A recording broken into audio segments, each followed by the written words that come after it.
Hi guys! Good morning! A day in our life, weekend ganap naming mag-asawa, and welcome to our mini vlog. Sabado nga niyan, at dahil nga tapos na kami sa mga gawaing bahay at tapos na rin kaming maglaba, ay, bigla akong na-miss ang samgyupsal. Parang ang tagal-tagal na kasi nung last na kain namin ng samgy. Hindi ko na nga rin alam kung ano ba yung lasa nito. Parang 2024 pa yata yung last namin nakain sa labas. Pero dahil nga petsa de peligro pa, nag-DIY samgy na lang kami dito sa bahay. At para nga pagbigyan ng cravings ko, agad na nagpunta ng palengke ang asawa ko at bumili ng 70 pesos na lettuce. Diba napakarami na, 70 pesos lang yon. And then itong promo cut na pork, promo cut lang yung kinuha niya para mas mura. So 90 pesos isang pack niyan, namili siya ng dalawa. At para makatipid, DIY cheese nga yung ginawa namin. So, meron kami dyang butter, ordinary cheese, and then nagtimpla lang din kami ng Bear Brand ng gatas para ihalo doon. Hinugasan ko na nga rin pala yung lettuce and then nilagyan ko siya ng malamig na tubig. Binabaran ko siya nito para mas maging crunchy yung lettuce. Mas masarap siyang kainin sa samgy. So, nag-start na nga rin kaming iluto yung pinaka-cheese. Since wala kaming melted cheese, ang ginamit namin is itong queso, yung ordinary cheese lang. And then, naglagay lang din kami ng chismis na cheese para pampa-add ng flavor and papakulay na rin. Naglagay din kami dyan ng cornstarch or harina, konti lang, para sa consistency niya. Tsaka, yung gatas na tinimpla natin kanina. Ayan, halo-halo lang. And then, nung nakuha na namin itong tamang consistency, okay na to. After nga namin ma-prepare lahat ng ingredients, so nag-set up na kami. Nag-Netflix and chill nga lang kami dyan. And then yung pinanood namin yung When Life Gives You Tangerine. So iyan, meron tayong enoki mushroom na binili lang din niya na halagang 50 pesos. Yung dalawang pack ng pork na tig 90 pesos and yung lettuce natin 70. So parang all in all, nasa 300 lang yung nagastos namin dito sa DIY samgy. Naka-unli na kami, nakatipid pa kami. So craving satisfied talaga.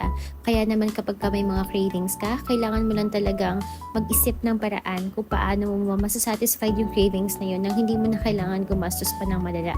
Especially kapag petsa de peligro.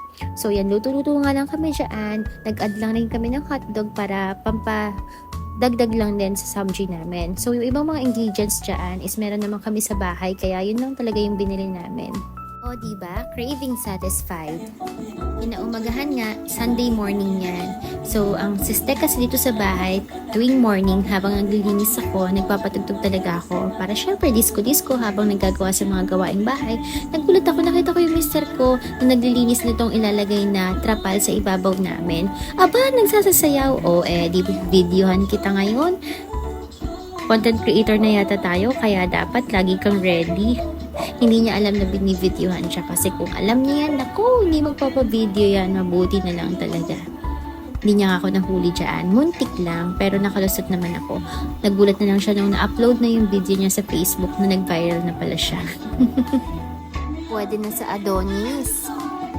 At dahil nga nakabit niya na yung sunshade na nilinis niya kaninang umaga, napagpasyahan namin na dito na sa labas kumain. So yan, nag-start nga lang kami sa prayer. Pagkatapos mag-pray, kumain na kami. Pinagsaluhan namin yung simpleng pagkain namin ngayong lunch. Salamat Panginoon sa lahat ng mga blessing na natatanggap namin, especially na meron kaming kinakain. Tapos yan, nagsalo lang kami dyan, kumain, nagkwentuhan. Dito nga namin naisipan sa labas kumain dahil nga nagkaroon ng power interruption nung time na yan. So para mas presko, mahangin at maraming puno dito sa labas, so dito na lang kami kumain. After nga yan, nagligpit lang din kami tapos bumalik na sa mga gawaing bahay. Kinahaponan nga bumaba kami sa bahay nila mama at ang sumalubong nga sa amin ay yang si Maru. Si Maru nga pala ang bago naming alagang aso kasi nga lately namatay si Collins, yung matagal na naming alaga, and sobra yung heartbreak na binigay niya sa aming lahat, especially sa parents ko. Pero grateful kami kasi bigla namang dumating sa amin si Maru. Binigay lang rin siya sa amin and sobrang grateful kasi napawi niya yung lahat ng pain na nararamdaman namin nung nawala si Collins. And napakabait, napakalambing ng aso na yan, napaka-clean. Tuwing may bisita nga ay siya ang laging sumasalubong. Tapos yakap-yakapin niya, nadambahan ka. Kaya naman talagang blessing sa amin si Maru.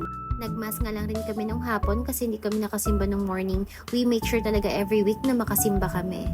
After nga ng mass, dumiretso lang kami dito sa Limay Park kasi nga meron nakita yung asawa ko na gusto niyang itry. So ito nga yung dried pusit. Alam niyo ba na halagang 15 pesos lang per stick. Meron ka ng masarap na dried pusit. In fairness, masarap talaga siya.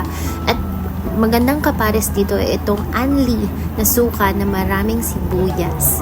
And para sa akin na hindi naman ako fan ng sibuyas at ng suka, ay hindi ko talaga siya ma-appreciate. Pero itong asawa ko, naku, sobrang sarap ng kain niya.